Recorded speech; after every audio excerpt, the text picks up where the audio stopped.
तो तो ये लीजिए दोस्तों, कल हमने जो है जीवों के वर्गीकरण, क्लासिफिकेशन, ऑर्गेनिज्म के बारे में थोड़ा बहुत जान लिए थे कि जो वर्गीकरण के जन्मदाता जो है स्वीडिश के प्रसिद्ध साइंटिस्ट थे कैरोलस लिनियस। ये सेकेंड पार्ट है आप लोगों का।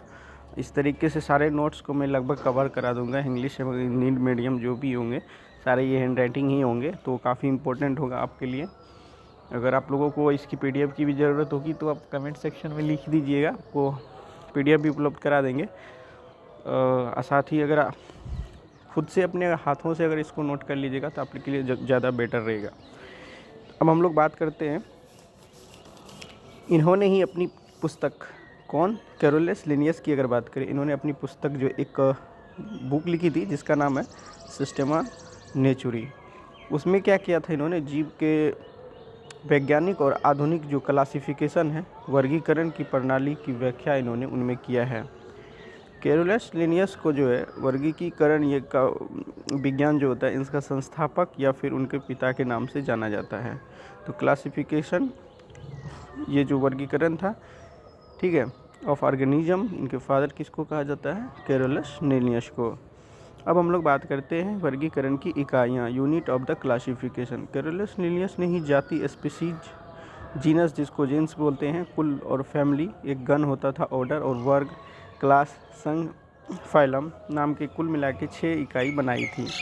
उन्होंने इस समान दिखने वाले जंतुओं को जाति में रखा तथा साथ में समान गुण वाले सभी जितने भी जाति होते थे उनको एक जीनस में रखा।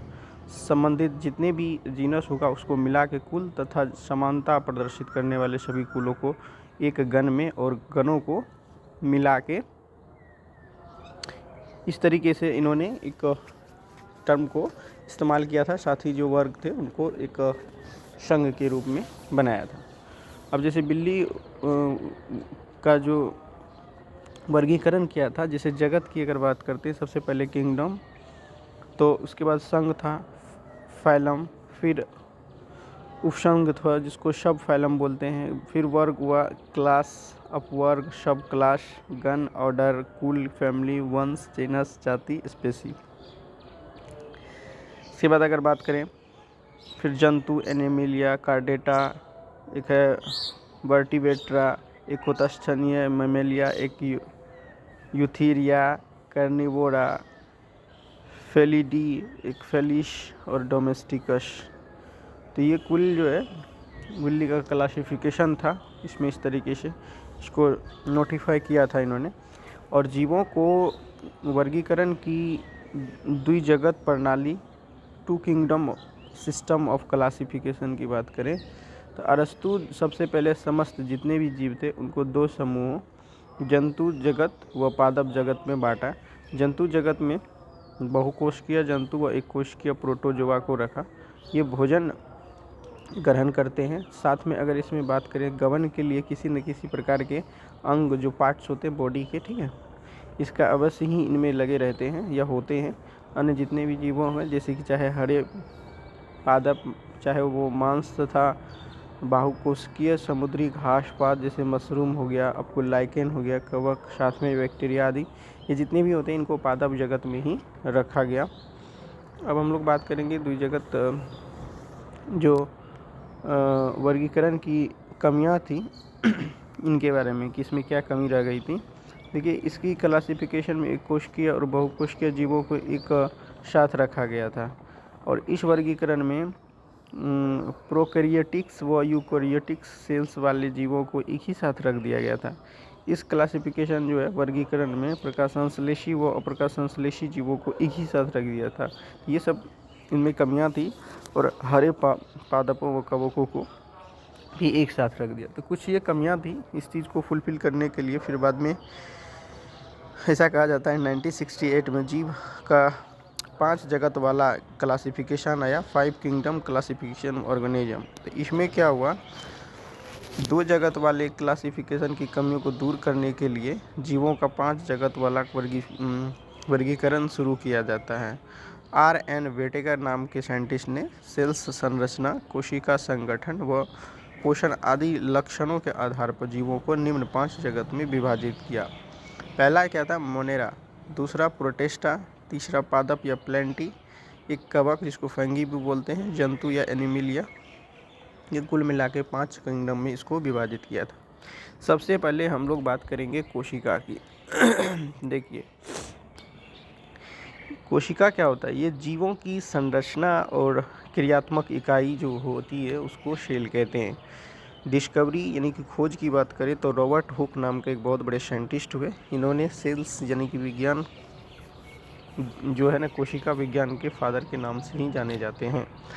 अब अगर हम लोग बात करें टाइप ऑफ सेल्स, सेल्स की टाइप की बात करें, केंद्र की संरचना जो सेंटर है उनकी संरचना के आधार पर सेल को 2 प्रकार की होती है, एक प्रोक्रिएटिक, एक होता है यूक्रिएटिक। प्रो मतलब होता है बिफोर यानी कि पूर्व काल की, और यूक्रिएटिक मतलब होता है अभी जो चल रहा है ना। तो अब प्रो मतलब हो गया पूर्व बिफोर, जो कि यूक्रिएटिक, एक है यूक्रिएटिक है ना, तो जो अभी वर्तमान में ट्यूस और अब इसके मतलब जो क्रिएटिक का मतलब होता है न्यूक्लियस, ठीक है, तो याद रखिएगा। तो देखिए प्रोक्रिएटिक कोशिका और यूक्रिएटिक कोशिका की बात करते हैं तो प्रोक्रिएटिक के तहत क्या था क्या नहीं था। देखिए कोशिकीय जिसको यूनिसेलुलर बोलते हैं। प्रोक्रिएटिक के तहत अगर बात करें तो इनमें बैक्टीरिया, इसके बाद आर्की बैक्टीरिया व मोनेरा जगत को शामिल किया गया। इनमें केंद्र के स्थान पे जो है नेग्ड यानी नग्न डीएनए पाया गया। इसमें कोई भी डीएनए एक तरह से नग्न पाया गया। इसकी बात करें, इसमें हम जो है जीनोमिक डीएनए भी कहते हैं, जीनोमिक डीएनए भी कहते हैं। दूसरी बात सिंगल डीएनए की बात है तो ये इसमें सिंगल डीएनए था। और इसके बाद 10S राइबोसोम्स इसमें पाया जाता था। किसकी बात कर रहे हैं अभी फिलहाल, प्रोक्रिएटिक का। श्वसन की क्रिया जो है मीसोसोम में होती थी। अब हम लोग बात करते हैं यूक्रिएटिक सेल्स की। यूक्रिएटिक सेल्स की अगर बात करते हैं तो यहाँ देखिए यूक्रिएटिक सेल एक कोशिकीय और बहुकोशिकीय यूनिसेलर और मल्टीसेलुलर दोनों होते थे। इसमें कवक, पादप व जंतु जगत शामिल है। इनमें जो है सुविकसित केंद्रक पाया जाता है, डबल डीएनए इसमें पाया जाता है। साथ ही 70S से और 80S दोनों प्रकार के राइबोसोम इसमें पाए जाते हैं। राइबोसोम में प्रोटीन का सिंथेसिस होता है, इसीलिए इसे प्रोटीन की फैक्ट्री भी कहते हैं। श्वसन की क्रिया माइटोकॉन्ड्रिया में होती है। माइटोकॉन्ड्रिया को जो है कोशिका का ऊर्जागृह भी कहते हैं। तो आई होप दोस्तों ये समझ में आया होगा। अब हम लोग बात करते हैं प्रकाश संश्लेषण, जो आप लोग सुनते होंगे, जो कि पेड़ पौधों के द्वारा किया जाता है। तो ये क्रोमेटोफोर में होता है, याद रखिएगा, क्रोमेटोफोर में प्रकाश संश्लेषण की क्रिया होती है। किसकी बात कर रहे हैं हम लोग, प्रोक्रिएटिक की। दूसरी बात गोल्जी बॉडी या फिर एंडोप्लाज्मिक रेटिकुलम, जिसको कि लवक तथा ये माइटोकॉन्ड्रिया ये सब इनमें अनुपस्थित होते हैं। प्रोक्रिएटिक की बात करें। अब यूक्रिएटिक की बात करें, इसमें प्रकाश संश्लेषण क्रिया पादप कोशिका के जो हरित लवक क्लोरोफिल में होती है, क्लोरोप्लास्ट कहते हैं उसको, और गोल्जी बॉडी या फिर एंडोप्लाज्मिक रेटिकुलम माइटोकॉन्ड्रिया इसमें होता है। इसमें जो है लाइसोसोम प्रेजेंट होता है। ये हमारी बॉडी के अंदर जो ये हार्मफुल जो पार्टिकल्स होते हैं उनको ये डाइजेस्ट कर लेता है। लाइसोसोम के अंदर 24+4 पीस के बाद जो है डाइजेस्टिव एंजाइम पाए जाते हैं। और इस तरीके से अब हम लोग बात करेंगे ये एंडोप्लाज्मिक रेटिकुलम क्या होता है। ये देखिए एक स्मूथ मतलब पूरा सॉफ्ट ईआर होता है, एंडोप्लाज्मिक रेटिकुलम होता है। इनकी 2 टाइप से होते हैं, एक रफ और एक होता है, मतलब एक पूरा सॉफ्ट होता है और एक दूसरा जो है एंडोप्लाज्मिक रेटिकुलम की अगर बात करें ये 2 प्रकार के होते हैं। एक तो स्मूथ होता है यानी पूरा सॉफ्ट होता है, दूसरा रफ होता है, ठीक है। अब एक एक करके हम लोग बात करते हैं। सबसे पहले प्रकाश संश्लेषण के बारे में। ये जानते हैं सूर्य के द्वारा पौधे के हरे भाग में उपस्थित जो क्लोरोप्लास्ट होता है उनकी सहायता से कार्बन डाइऑक्साइड व हाइड्रोजन ऑक्साइड के संयोग से कार्बोहाइड्रेट बनाने की क्रिया से प्रकाश संश्लेषण की क्रिया कहते हैं। तो ये इक्वेशन है, आपको याद रखना है। 6 गो कार्बन होगा, 12 गो हाइड्रोक्साइड होगा, ठीक है। सनलाइट और क्लोरोफिल की उपस्थिति में जो है C6H12 वो 6O2 + 6H2O, ये जो है ये प्रोसेस होती है प्रकाश संश्लेषण की। पेड़ पौधे में भोजन बनाने की क्रिया ही जो है प्रकाश संश्लेषण की क्रिया कहलाती है। अब जरा हम लोग देखते हैं निम्न शब्दों की परिभाषा, जो कि काफ़ी इम्पोर्टेंट होता है एक एक करके। संघ, वर्ग, कुल, गण और वंश क्या होता है। संघ, जिसको फैलम कहते हैं, ऐसे भाग जो आपस में समानता रखते हैं उन्हें एक संघ में रखा जाता है। कोशिकीय एक ऐसा संघ है, उदाहरण के लिए, जिसमें कि उभयचर, मत्स्य और सरीसृप आते हैं, ठीक है। अब हम लोग अगर वर्ग की बात करें, जिसको क्लास, इसमें समान गुण वाले, जितने भी समान गुण वाले होते हैं उनको एक ही वर्ग में रखा गया है। स्तनधारियों में जैसे शेर, बिल्ली आदि को, बंदर व गोरिल्ला को एक साथ रखा जाता है। कुल फैमिली ऐसा समूह जहाँ पे सभी जितने भी समान गुण वाले वंशों को रखा जाता है। जैसे आलू, टमाटर, बैंगन में कई गुण समान होते हैं, इन्हें एक ही कुल में, जिसको सोलेनेसी में रखा जाता है। सोलेनेसी के एक फैमिली है जिसमें इन सबको रखा जाता है। अब ऑर्डर, जिसको गण कहते हैं, ऐसे कुलों का समूह जिनमें कई गुण समान होते हैं। जैसे बता दें आपको, मांसभक्षी गण में कुत्ते, बिल्ली और शेर, ये सब आते हैं, जबकि शेर व बिल्ली फेलिडी तथा कुत्ते कैनिडी कुल के हैं। वंश की बात करें, जिसको जेनस कहते हैं, ऐसे जातियों का समूह जिसमें कि समान गुण वाले हों तथा इनका वर्गीकरण में बहुत महत्व होता है।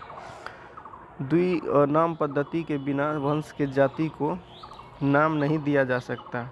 उदाहरण के लिए जैसे मानव का वंश होमो है। अब हम लोग बात करते हैं हर्बेरियम, ठीक है। हर्बेरियम क्या होता है? देखिए, हर्बेरियम की अगर बात करें हम लोग, तो देखिए दोस्तों, पादप प्रदेशों का ऐसा ये संग्रह होता है जिसमें कि पादपों को सुखाकर भली भांति दबा कर कागज़ की शीट पर जो है उसको अवलोकन योग्य में परिरक्षित करके व्यवस्थित क्रम में संरक्षित किया जाता है। इसी को हम हर्बेरियम कहते हैं। हर्बेरियम की शीट पर एक ऐसा लेबल लगा दिया जाता है, इस लेवल पर पौधों को एकत्र करने की विधि, पौधों को जो स्थानीय नाम, पौधों का वैज्ञानिक नाम, पौधों का कुल, संग्रहित कर्ता का नाम, स्थल का नाम, जहाँ से पौधा लिया गया है, विशेष बिंदु, इन सब चीज़ों को ध्यान में रखा जाता है। यही होता है हर्बेरियम।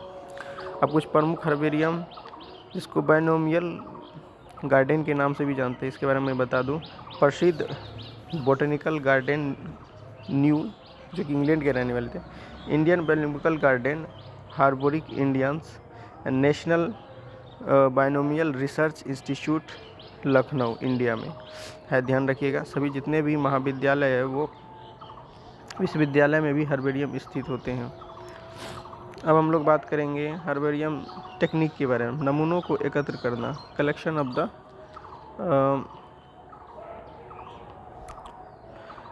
स्पेसिमेंस, ये जो होता है नमूनों को एकत्र करना। विभिन्न जितने भी जंतु होते हैं उनमें विभिन्न क्षेत्र में जो संपूर्ण पादप, विशेष रूप से पादप संचित एकत्र करना हो, इसका काम होता है। पादप को दबाना व सुखाना, है ना, pressing of dying of plants, अखबार के कागज को फैलाकर फिर इसमें नियमित रूप से अखबार बदल कर पादप को उसको क्या करना है, दबाकर रखना पादप। अब दूसरा है पादप का हर्बेरियम शीट पर आरोपण। देखिए, यह है mounting of plants specimen on the herbarium sheets. Herbarium sheet पर पादपों को टेप, गोंद या सुई धागा से पिरोकर उसको आरोपित किया जाता है। पादपों को कवक व कीट में बचाने के लिए उनको मर्क्यूरी क्लोराइड विलयन डाला जाता है। अब नामांकन, जिसको लेबलिंग बोलते हैं। हर्बेरियम शीट पर जो पादप के आरोपण के बाद भी शीट के नीचे कोने पर एक जो है लेबल लगाया जाता है, जिस पर पादप संबंधी जितनी भी जानकारी होती है उसमें दी रहती है। और हम लोग बात करें हर्बेरियम शीट का संग्रह, स्टोरेज ऑफ हर्बेरियम शीट्स की, तो हर्बेरियम शीट्स को किसी भी लकड़ी या स्टील की अलमारी में सुरक्षित रूप से रखा जाता है। अब हम लोग बात करते हैं कुंजी अथवा चाबी की। इसका प्रयोग जो है समानताओं और तथा असमानताओं पर जो है मतलब आधारित क्या होता है होकर पौधे तथा प्राणियों को पहचान में किया जाता है। अगर जैसे हम लोग बात करते हैं, जैसे कि कोई जीव है तो हम सबसे पहले हम क्या करेंगे, उनका शरीर देखेंगे कि इसका शरीर में ड्राई है या फिर वेट है। ड्राई मतलब होता है सूखा है, या फिर वेट मतलब गीला है। अगर ड्राई स्किन नहीं है तो हम मान सकते हैं कि वो स्क्वेलिडियम में है। लेकिन अगर स्किन ड्राई है तो हम दूसरा इस तरीके से हम मान सकते हैं कि वो मतलब करेक्टरिस्टिक देखेंगे, शरीर पे बाल है या नहीं। अगर बाल वाला नहीं है तो हम कहेंगे लिज़ार्ड है, लेकिन अगर बाल वाला है तो उसको हम लोग दूसरा करेक्टरिस्टिक देखेंगे। तो इसका मतलब है कि कुंजी को दो विपरीत विकल्पों को चुनने को दिखाया है। तो इसका मतलब है कि कुंजी को हम लोग किस तरीके से देखेंगे। देखिए, विस्तृत वर्णनों को लिखने के लिए नियम पुस्तिका, जिसको मैनुअल मोनोग्राफ, वह पुस्तक जिसमें कि विशेष रूप से जो एक, देखिए मोनोग्राफ क्या होता है, एक जो है टैक्सॉन के बारे में जानकारी को प्राप्त करना, यही मोनोग्राफ होता है। वो पुस्तक होता है जिसमें विषय पर जानकारी को प्राप्त करना होता है। साथ ही साथ जो सूत्र पत्र, जो केलॉग अन्य माध्यम होता है। अब हम लोग बात करते हैं फ्लोरा। फ्लोरा जो है एक ऐसा साधन है जिसमें हम किसी पौधे का आवास, उसके लक्षण और उनके हम जान सकते हैं। फ्लोरा में सभी पौधों का विस्तृत हम लोग जानकारी का वर्णन कर सकते हैं। तो दोस्तों, ये नोट्स का सेकंड पार्ट था और ये पूरी तरह से आपका ये चैप्टर कंप्लीट हो चुका है। और नेक्स्ट वीडियो में फिर आप लोगों का नेक्स्ट चैप्टर लेके आऊँगा। तो आई होप आप लोगों को अच्छा लग रहा होगा। अगर अच्छा लगता है तो लाइक कर दीजिए, सब्सक्राइब भी कर दीजिए मेरे चैनल को, हो सके तो, है ना, दोस्तों में बांटिए भी, इस चीज़ को शेयर कर दीजिए, अच्छा लगेगा। और नोट्स को कोशिश करिए खुद से बना लीजिए, इस चीज़ को देख देख के नोट कर लीजिए, एक दो बार सुनते रहिए, है ना। अगर आपको पीडीएफ की भी ज़रूरत होगी तो आप बताइएगा, हम कमेंट सेक्शन में लिखिएगा, हम आपको पीडीएफ भी प्रोवाइड करवा देंगे। तो नमस्कार।